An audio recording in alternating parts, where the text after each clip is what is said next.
Je vais lire le texte sur lequel Daniel va prêcher, donc Éphésiens 3, versets 14 à 21.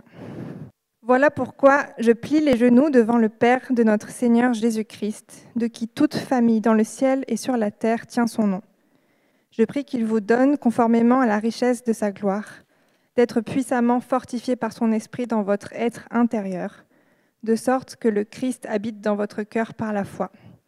Je prie que vous soyez enracinés et fondés dans l'amour pour être capables de comprendre avec tous les saints quelle est la largeur, la longueur, la profondeur et la hauteur de l'amour de Christ, et de connaître cet amour qui surpasse toute connaissance, afin que vous soyez remplis de toute la plénitude de Dieu. À celui qui peut faire, par la puissance qui agit en nous, infiniment plus que tout ce que nous demandons ou pensons, à lui soit la gloire dans l'Église et en Jésus-Christ, pour toutes les générations, au siècle des siècles. Amen.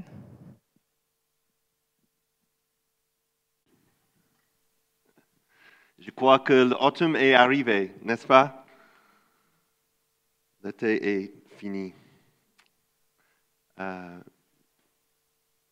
Donc, je suis Daniel, je suis pasteur ici à l'Église Croix-Rousse, avec les autres anciens aussi. Donc, bienvenue, si c'est votre première fois. Je ne pense pas que l'on puisse vraiment savoir ce que c'est d'avoir des enfants avant d'en avoir. Et ce que je veux dire, c'est que tout le monde nous avait prévenu que ce serait beaucoup de travail et que ce serait difficile. Et nous avons attendu, je crois, 7 ans avant la naissance de Nora. Nous étions tellement impatients que nous avions lu énormément beaucoup de livres. Nous avons parlé avec plusieurs personnes différentes, mais nous n'avions aucune idée de ce que serait réellement. Nous ne savions pas vraiment ce dont nous avions besoin et nous ne savions comment et à qui demander de l'aide. Puis, 4 ans plus tard, nous avons des jumelles. Nous avons des jumelles. Et cela n'a rien à voir avec tout ce que nous avons vécu avec Nora. Vous ne pouvez pas vraiment comprendre si vous n'avez pas de jumelles ou de jumeaux avec l'alimentation, le couche, le porte-bébé, le biberon, etc., etc., etc. Il y a des choses dans la vie dont il faut faire l'expérience. De même, il y a quelques années, nous avons visité le château de Chambord en famille et nous savions qu'il était grand et magnifique, mais nous n'avions pas réalisé à quel point il était gigantesque avant de la visiter et de nous promener sur le terrain. C'était tellement beau que nos photos, j'ai essayé, mais nos photos ne lui rendaient pas justice. J'ai entendu la même chose à propos du château de Versailles, du Louvre, du Grand Canyon, de la Grande Barrière de Corail, ou de la première fois que vous prenez la télécabine jusqu'au sommet de Mont Blanc. Il y a des choses dans la vie dont il faut faire l'expérience. Et donc ce soir, nous reprenons dans l'Éphésiens avec la prière de Paul pour l'Église au chapitre 3, versets 14 à 21. Cette prière sert de transition entre les 2 premiers chapitres d'Éphésiens, 2 chapitres d'Éphésiens où Paul a passé la plupart de son temps juste pour proclamer qui nous sommes en Jésus-Christ. Et dans le chapitre 4 à 6, Paul expliquera comment nous devons maintenant vivre avec lui, comment nous devons maintenant vivre. Nous devons comprendre les deux. Et pris en sandwich entre ces 2 sections d'Éphésiens se trouve la prière de Paul ce soir pour l'Église fasse l'expérience de Dieu. Ça, c'est pourquoi le titre de cette série, chapitre 3, c'est « En Christ, en mission, par la prière ». Donc, nous devons vivre une véritable expérience avec Dieu pour accomplir sa volonté. Et la prière relie la bonne théologie aux bonnes œuvres. La prière relie notre tête à nos mains par des expériences du cœur.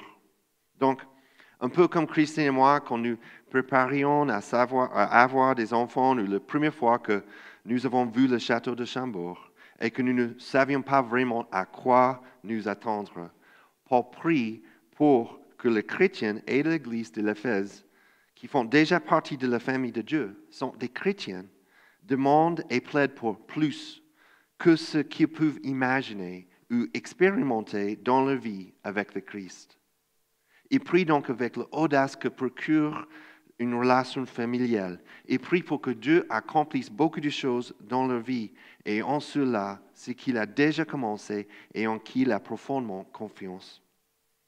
Paul appelle l'Église et chacun d'entre nous aujourd'hui à vivre dans l'abondance. Il nous donne 3 raisons pour prier et expérimenter la plénitude de vie en Christ. Et ça, c'est les 3 points pour ce soir. Pourquoi nous prions? Quoi et comment?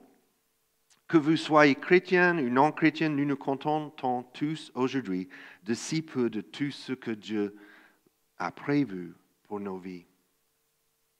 Premier point, le pourquoi. Versets 14 à 15. Voilà pourquoi je plie les genoux devant le Père de notre Seigneur Jésus-Christ, de qui toute famille dans le ciel et sur la terre tient son nom. Donc nous prions avec des cœurs remplis par la gratitude, remplis par de l'humilité et de dépendance. Paul dit, voilà pourquoi. Paul est plein de gratitude envers le même Dieu qui nous a appelés, qui nous a adoptés, qui nous a pardonnés, qui nous a rachetés. Le Christ est mort pour nous, en notre nom. L'Esprit nous a scellés avec le Christ et nous a fait asseoir avec le Christ. Dieu a fait de nous une partie de son Église et à la lumière de toutes ces choses, Paul prie. Mais Paul ne dit pas si, ou même si, ou comme, il écrit pourquoi. Écoutez, nous pouvons prier avec confiance en raison de notre position et accès à Dieu par Christ. Éphésiens 2, verset 18. À travers lui, en effet, nous avons les uns et les autres accès auprès du Père par le même esprit. Par le même esprit. Paul continue. Je plie les genoux. Dans la Bible, se mettre à genoux pour prier indiquait que l'humilité ou une profonde émotion devant Dieu. La position normale était debout, comme aujourd'hui au mur de lamentation à Jérusalem. Mais lorsque nous réalisons que nous nous approchons de seul qui peut agir en notre nom, cela nous donne un sentiment d'impuissance approprié. Cela nous donne la bonne perspective. Ça, c'est un bon mot pour nous ce soir. Perspective. De qui toute famille dans le ciel et sur la terre tient son nom. Nous ne sommes pas seulement appelés à l'humilité, mais nous sommes désespérés devant Dieu. En dehors de Christ, nous ne pouvons rien faire et cela devrait nous encourager davantage à grandir notre relation avec lui. Jésus a dit, je suis le cep, vous êtes le sarment. Celui qui demeure en moi et en qui je demeure porte beaucoup de fruits, car sans moi, vous ne pouvez rien faire. Jean 15, verset 5. Les ressources de Dieu ne s'épuisent jamais. Nous pouvons donc lui apporter toutes nos requêtes, parce que Dieu est gracieux et il prodigue ses bons dons à ses enfants et produit en nous des fruits spirituels et des bonnes œuvres. Pas seulement à certains enfants, mais à tous les enfants que Dieu tisse dans son histoire. Que l'on soit riche, pauvre, homme, femme, jeune, vieux, instruit, non instruit. Tous. Paul commence par expliquer pourquoi il prie. Mais j'ai une question pour nous ce soir. Pourquoi nous ne prions pas? Pourquoi nous ne prions pas? Je pense personnellement que beaucoup d'entre nous n'ont pas un problème avec l'idée de prière ou des habitudes. Mais nous avons un problème avec notre cœur. Nous pensons souvent que nous pouvons traverser cette vie par nous-mêmes. Même moi. Il n'y a pas ou peu de racines ou de profondeur. Il n'y a pas de structure dans notre semaine pour nous arrêter et réfléchir. Nous prions comme si c'était une chose à faire dans une liste. Ça y est, c'est bon pour ce matin. Comme si c'était le clef d'une vie spirituelle réussie. Mais pas à partir d'un cœur de gratitude, d'humilité ou de désespoir. Nous prions plutôt comme si nous frappions une piñata. Vous savez, vous connaissez une piñata? Et on pense qu'une réponse de Dieu ou une bénédiction va tomber sur le sol comme un bonbon. Mais la prière commence et se termine par l'adoration de Dieu. Il s'agit d'aborder la créature comme la créée et d'avoir confiance dans le fait que nous sommes pires que nous pensions et que Dieu est meilleur que nous ne pouvons l'imaginer. Ça, c'est pourquoi j'aime bien cette illustration. Pour moi, comment on peut grandir dans notre connaissance de l'Évangile, c'est pour comprendre que nous sommes pires que nous pensions et que Dieu est meilleur que nous pouvons imaginer. Se rappeler que la chose la plus folle est qu'il nous a tous invités dans cette histoire plus grande que nos vies individuelles. Nous sommes tous invités à participer à une histoire écrite avant le commencement du monde et qui continue à s'écrire pendant toute l'éternité. Ça, c'est de bonnes nouvelles pour nous. Deuxième point ce soir, quoi? Versets 16 à 19. Je prie qu'il vous donne conformément à la richesse de sa gloire. Donc nous prions pour la plénitude de la puissance et de l'amour de Dieu. La puissance et de l'amour de Dieu. Paul prie pour que l'Église fasse l'expérience d'une puissance, d'un amour suprême pour les pécheurs, comme qu'il a décrit au chapitre 1 et 2. Donc notre vie quotidienne, c'est une théologie vécue et par la prière, nous appliquons notre théologie pour faire l'expérience de la puissance glorieuse qu'on se trouve en lui. Il continue d'être puissamment fortifié par son esprit dans votre être intérieur, de sorte que le Christ habite dans votre cœur par la foi.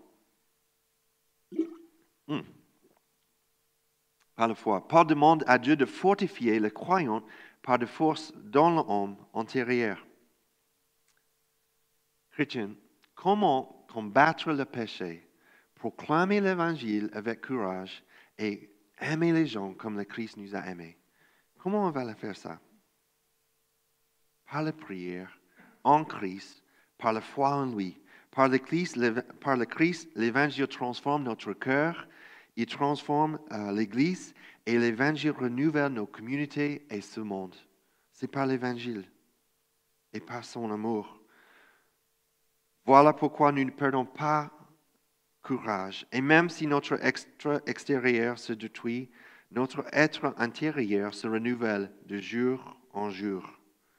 Donc, Paul proclame que la même grâce qui nous a sauvés en Christ, par le Christ dans votre cœur, verset 17, et de sorte que le Christ habite, verset 17, et la même grâce, l'Esprit Saint, qui nous transforme et apporte le renouveau. Verset 16, d'être puissamment fortifié par son Esprit. Donc, il ne demande pas un deuxième baptême dans l'Esprit, parce que l'Esprit est déjà présent dans le Christ qui habite dans nos cœurs. Il utilise également un mot grec qui ça veut dire s'installer. Donc, l'idée, c'est que l'Esprit, c'est une résidence permanente. Il n'avait pas un carte séjour temporaire, il est un résident permanent. J'aime bien ce que D.A. Carson a dit. Le Christ s'installe dans notre maison et prend une maison irréparable. Il commence à nettoyer et à installer la maison qui lui convient le mieux, où il se sent bien. Il nous transforme en une maison qui reflète de manière omniprésente son propre caractère. Le Christ entre dans le cœur d'une chrétienne pour y vivre, y demeurer et y régner. Il entre dans nos cœurs pour que nous puissions refléter son caractère.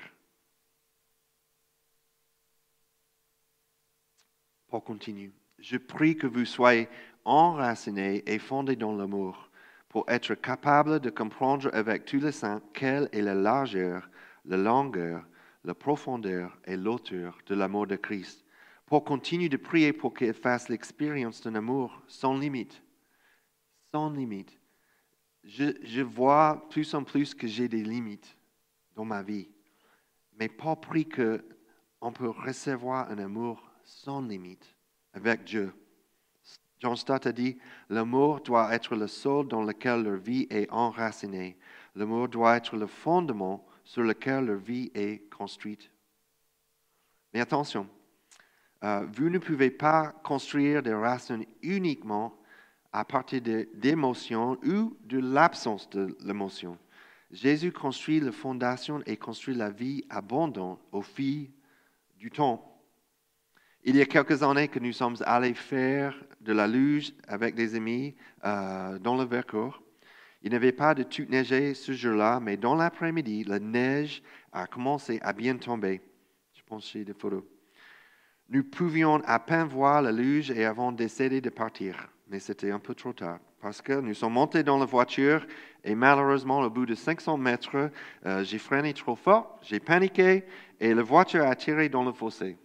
C'est vrai. Avec toute la famille. 1 heure après, des habitants très sympas ont fait signe à un chasse-neige et nous avons pu repartir. De la même manière, nous devons faire attention aux pentes glissantes et aux fossés dans notre théologie lorsqu'il s'agit de l'expérience et de la présence de Dieu. Ou nous pouvons nous trouver à glisser sur la pente de l'orthodoxie.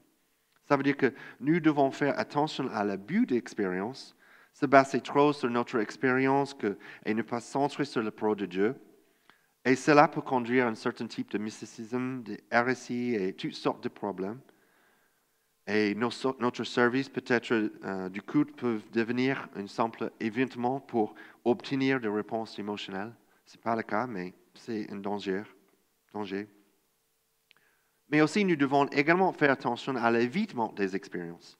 Certains ont tellement peur des expériences et de l'œuvre d'esprit qu'ils ont leurs propres problèmes. Une orthodoxie froide et morte, avec peu de liberté et aucune joie. Et je sais que vous savez des chrétiens comme ça. En tant qu'Église, nous voulons éviter ces deux pentes glissantes pour ne pas retrouver dans un fossé, comme j'ai fait. La Bible est claire. Le salut de Dieu, sa puissance et son amour doivent être connus et vécus pleinement dans la vie quotidienne. Comme j'ai parlé avec les anciens souvent, nous n'arrivons jamais à la fin. Il est toujours en train de construire des choses dans notre vie, de renforcer et de sécuriser notre foi. Il y a toujours plus de racines à faire pousser et de branches à tailler et d'expériences à vivre. C'est vrai, n'est-ce pas?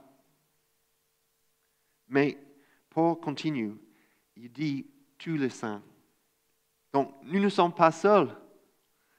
Nous faisons partie d'une communauté, d'une belle église, l'église globale aussi. La vie chrétienne n'est pas isolée. Quelle est la largeur, la longueur et la profondeur et la hauteur de l'amour de Christ? L'amour de Dieu est vaste, insondable et non mesurable, sans limite. L'amour de Dieu est éternel ou permanent. Il inclut tous les groupes, juifs et gentils. L'amour de Dieu est plus élevé que les cieux. Et l'amour de Dieu est si profond qu'il jette nos péchés au fond de la mer. Paul continue, verset 19. Et de connaître cet amour qui surpasse toute connaissance afin que vous soyez remplis de toute la plénitude de Dieu. Bon, nous sommes encouragés à saisir et à expérimenter l'amour de Dieu autant que possible, pourvu qu'il soit tout ce que Dieu veut qu'il soit ou être spirituellement mûr. Donc, nous devons nous arrêter et nous merveiller de l'amour de Dieu et nous reposer dans le pardon de Dieu. Parce que lorsque nous pensons avoir besoin de quelque chose de plus que le pardon de Dieu, il est clair que nous ne trouvons pas notre identité en Jésus-Christ. L'amour de Dieu apporte le pardon. Un système basé sur le travail ne fait rien d'autre que servir. Ça, c'est pourquoi nous avons des choses qui fixent sur une religion, ou le moralisme, ou l'autojustification, le légalisme, ou l'orgueil. Parce qu'il ne fixe pas sur l'Évangile, sur la croix de Jésus-Christ. Même, nous pouvons arrêter d'idolâtrer notre péché. Si Dieu nous a pardonnés, nous devons tourner la page sur nos péchés passés. Donc, nous pouvons arrêter la culpabilité, la peur, l'honte, l'insécurité et le désespoir. Par la grâce du Seigneur, par la croix et par la puissance de son évangile. Et nous devons faire l'expérience comme Jésus a dit, aime Dieu, aime les autres. Nous devons faire l'expérience de l'amour en le montrant aux autres. Quels que soient nos antécédents, nous pardonnons aux autres comme nous a beaucoup pardonné, ou nous supportons les personnes difficiles parce que Dieu est toujours patient avec nous. Et c'est vrai. Quand on comprend que Dieu est toujours patient avec nous, on peut être patient avec les autres. Dieu nous fait grandir individuellement en tant qu'Église jusqu'à la maturité en Christ. Et ce que signifiait qu'il nous fait grandir jusqu'à la plénitude de Christ. Nous ne pouvons être matures que si nous connaissons et expérimentons la puissance de l'amour de Dieu en Christ. Nous devons grandir dans notre conscience et de cet amour, en particulier à travers la difficulté, la souffrance de la vie quotidienne et la persécution courante dans la vie. John Stott a dit, l'amour de Christ est assez large pour englober toute l'humanité, assez long pour durer pour l'éternité, et assez profond pour atteindre le péché le plus dégradé, et assez haut pour l'élever au ciel. Troisième point, comment? Versets 20 et 21. À celui qui peut faire par la puissance qui agit en nous. Donc nous prions avec des grandes attentes. Nous prions avec des grandes attentes que Dieu peut faire plus de choses, faire plus et au-delà de tout ce que nous demandons ou pensons. Et ça, c'est la bonne nouvelle. Est-ce que je crois vraiment que Dieu peut faire plus en réponse à une prière que je peux faire en des années de planification et de travail? Je me demande cette question cette semaine. Est-ce que ma foi est-elle assez grande?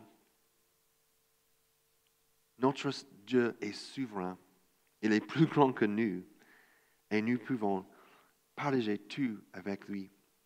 Et si nous croyons que Dieu est souverain, qu'il a ressuscité Jésus des morts, qu'il a placé à la tête de l'Église et qu'il a placé toutes choses sous ses pieds, nous pouvons déverser nos cœurs en sachant qu'il est capable. Il est capable pour nous ce soir, il est capable pour cette semaine, pour cette année. Nous avons besoin d'une vision de Dieu qui augmente notre foi en la grandeur de Dieu.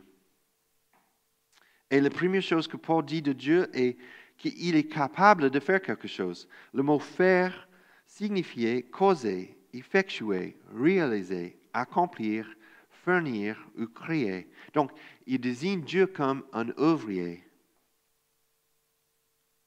Nous avons un Dieu qui travaille, même quand on ne travaille pas. Infiniment plus que tout ce que nous demandons ou pensons, selon la puissance qui agit en nous. Souvent, quand je prie que je demande quelque chose à Dieu, il y répond, mais d'une manière bien différente que j'ai demandé, meilleure et plus grande que j'aurais pu imaginer au départ. Pensez à tous les exemples dans la Bible. Abraham, Moïse, Gédéon, David, Élie, Ésaïe, Naïmi. Même comme Abraham. Dieu a appelé Abraham alors qu'il était un païen vivant dans l'heure des Chaldéens. Il lui a dit qu'il ferait de lui une grande nation qui le bénirait, qu'il ferait de lui une société, une source de bénédiction pour tous les autres. Que pensez-vous qu'Abraham a pensé que sa famille va être assez grande comme aujourd'hui? Pas du tout. Dieu est capable de faire des choses extraordinaires à travers des gens ordinaires, comme dans la Bible, grâce à sa puissance qui agit en eux et grâce à sa puissance qui agit en nous aujourd'hui. Et il vous invite tous à entrer dans cette histoire par la foi et l'acceptation de Jésus-Christ. Infiniment plus. Paul ne pense pas que ici aux bénédictions terrestres, mais la bénédiction de la bonté inépuisable de Dieu envers nous par le Christ dans l'éternité. Puisque l'éternité est incommensurable, les œuvres que Dieu accomplira pour nous dans la vie à venir le sont aussi.